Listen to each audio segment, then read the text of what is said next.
மகாபாரதத்தில் சாந்தி பருவத்தில் மோட்ச தர்மத்தை சேவித்துக் கொண்டிருக்கின்றோம். நேற்று நாம் சேவித்த அந்த அத்தியாயத்துடைய தொடர்ச்சியாகத்தான் இன்றும் நாம் தொடர்கிறோம். இந்த அத்தியாயத்தில் பீஷ்மர் கருடனால் தமக்கு உபதேசிக்கப்பட்ட மகாவிஷ்ணுவுடைய மகாத்மியத்தை பற்றி சொல்லியதுதான் சேவித்துக் கொண்டிருக்கின்றோம். தொடர்ந்து சேவிப்போம்.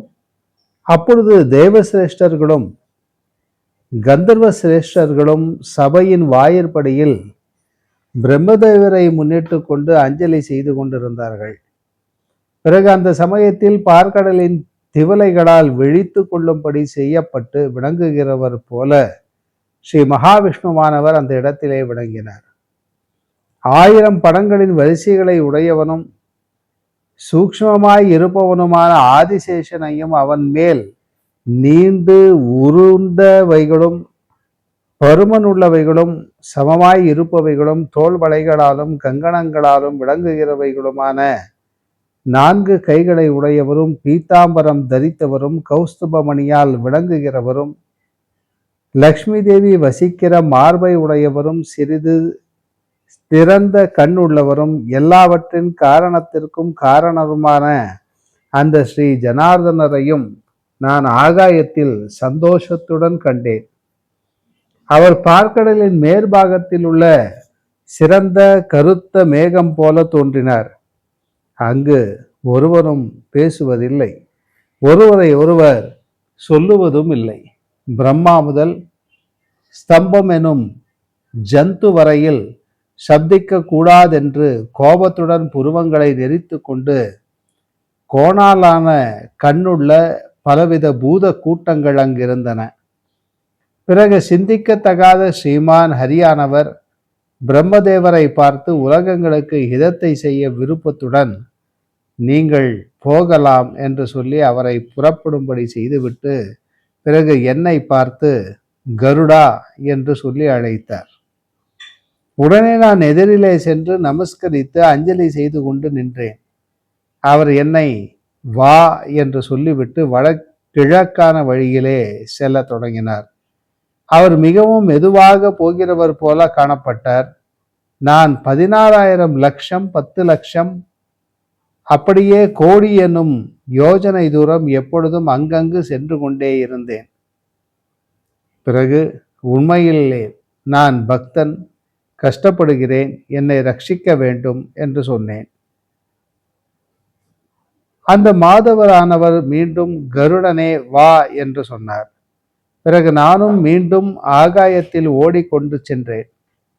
பிறகு 100 கோடி யோஜனை தூரம் மறைவுள்ள கோரமான இடத்திற்கு வந்தார். அந்த இடத்தில் இருள் உருவம் உள்ளவைகளும் மலை போல விளங்குகின்றவைகளும் ஒரே விதமான பத்மங்கள் போன்றவைகளுமான பூதங்களை பார்த்தேன். உடனே நான் பயமடைந்தவனானேன்.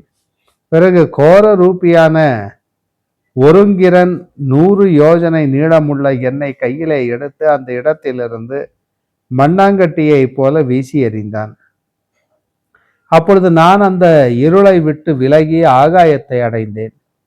அந்த இடத்தில் இடியின் ஓசைக்கு ஒப்பான ஈங்கார துவனியானது செவியினுள் கேட்கப்பட்டது. உடனே நான் பல பூதங்களால் சூழப்பட்டேன். பிறகு நான் தேவர்களின் தேவரே, தாமரை கண்ணரே, ஈஸ்வரரே, நீர் என்னை ரட்சிக்க வேண்டும் என்று சொன்னேன். அப்பொழுது அந்த இடத்தில் மகாவிஷ்ணுவும் என்னை பார்த்து சொன்னார். பயங்கரனான ஒருவன் என்னை எடுத்து ஒரு குகையின் துவாரத்தில் எறிந்தான். ஒரு க்ஷணத்தில் நான் அக்னியை விலகிச் சென்று வாயு மண்டலத்தை கண்டேன். அந்த இடத்தில் ஆகாயத்தில் என்னை எரிய வேண்டும் என்ற விருப்பத்துடன் வந்தவனை பார்த்து நான் துக்கத்துடன் கதறி கொண்டு நின்றேன். ஒரு க்ஷணத்தில் தன் பட்சத்தில் இருக்கிறவர்களை விளங்க செய்கிறவரும் பயங்கரருமான பரமாத்மாவினால் கண்டு கோபிக்கப்பட்ட பயங்கரனான ஒருவன் என்னை விட்டெறிந்தான். அந்த 1000 சூரியர்களுக்கு ஒப்பான பல கருட கூட்டத்தை பார்த்தேன். பிறகு அவர்கள் என்னை பார்த்து, அந்தோ அல்ப ஆயுள் உள்ளதும் மிக பலவீனமாய் உள்ளதுமான பக்ஷியானது வந்திருக்கிறது என்று என்னை பார்த்து மனத்தில் வியப்படைந்து சொன்னார்கள். நான் அந்த இடத்தில் 1000 யோஜனை நீளமுள்ளவரும் 1000 ஆதித்யர்களுக்கு ஒப்பான ஒளி உள்ளவரும் 1000 கருடர்களின் மேல் ஏறி கொண்டவருமான ஸ்ரீமன் நாராயணரை பார்த்தேன். பெரிய பலமுள்ளவர்களான அந்த கருடர்கள், ஓ தேவரே, இது மிகவும் விந்தை, சரீரத்தால் எங்கள் குலத்தில் உண்டானது போன்றதும் மிக அல்ப பலமுள்ளதும் மிக அல்ப சரீரம் உள்ளதுமான இது என்ன பக்ஷி இந்த இடத்தில் வந்திருக்கிறது என்று சொன்னார்கள். அதை கேட்டு நான் கர்வம் இழந்தவனும் பயமுள்ளவனும் லஜ்ஜை உள்ளவனும் விவேகமடைந்தவனும் நடுக்கமடைந்தவனுமாக ஆனேன். பிறகு மீண்டும் கருடா வா என்ற சப்தத்தை கேட்டேன்.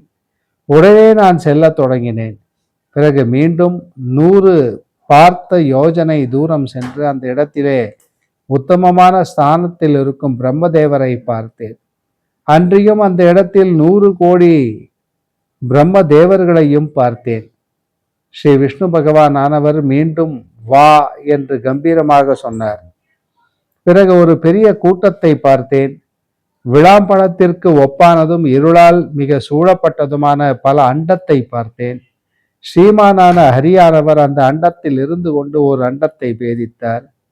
மீண்டும் ஒரு பெரிய பூதமானது என்னை பிடித்து எடுத்தெறிந்தது. அதனிடையில் 7 சமுத்திரங்களையும் பிரம்மதேவரையும் அவ்விதமே தேவர்களையும் எங்கள் கருட கூட்டத்தையும் எங்கள் தாயையும் அந்தந்த இடத்திலே கண்டேன். உண்மையை தேட விருப்பமுள்ள நான் இவ்வாறு அனுபவமடைந்தேன். என்னை பல்லக்குக்கு ஒப்பாக தெரிந்து கொள்ளுங்கள் என்று இவ்விதம் முற்காலத்தில் எனக்கு எது உண்டானதோ அதை பிராமணர்களுக்கு சொன்னேன்.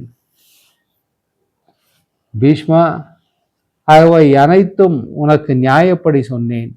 யோகிகள் சிறந்த ஞானத்தை பார்த்து அந்த ஸ்ரீஹரியை காண்கிறார்கள். ஞானத்தால் அடையத்தக்க இந்த பரம புருஷரானவர் வேறு விதமாய் அடையக்கூடிய உருவம் அல்லவர் அல்ல. பூஜ்யரான ஸ்ரீ ஹரியானவர் ஒரே நிலையில் உள்ள பக்தியால் அடையத்தக்கவராவார் என்று சொன்னார். பூஜ்யரும் பக்ஷிகளுக்கு அரசரும் பிரபுவுமான வைனதேயர் இவ்வாறு சொல்லிவிட்டு என் தாயாரான கங்காதேவியை கேட்டுக்கொண்டு அந்த இடத்திலேயே அந்தர்தானத்தை அடைந்தேன். ஆகையால் சர்வரூபியும் பிரதானத்தை உண்டு பண்ணுகிறவருமான ஸ்ரீ வாசுதேவர் ஞானத்தாலும் பக்தியாலும் எளிதில் அடையத்தக்கவர், வேறு விதமாக அடையத்தக்கவர் அல்ல என்பது என்னுடைய அபிப்பிராயம் என்று சொல்லி இந்த அத்தியாயத்தை பூர்த்தி செய்கிறார். மீண்டும் நாளை சந்திப்போம். நமஸ்காரம்.